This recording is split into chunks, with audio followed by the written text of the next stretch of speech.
十九章，说话大在也是为君也。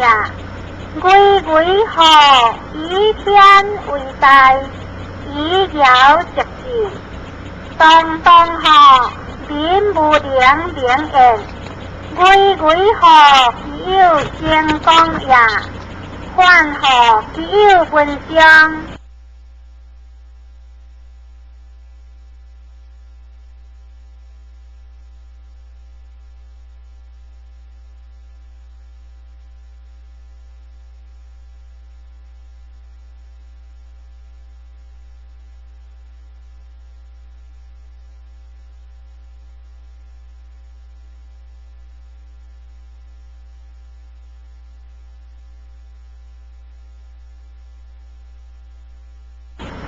20章，舜有神5人，治天下事，武王话，无有断情10人。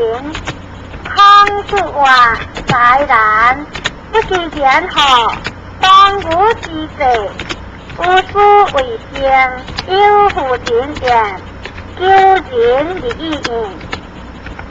三分天下有其义，以合自温，修之者，以可为知者，意应。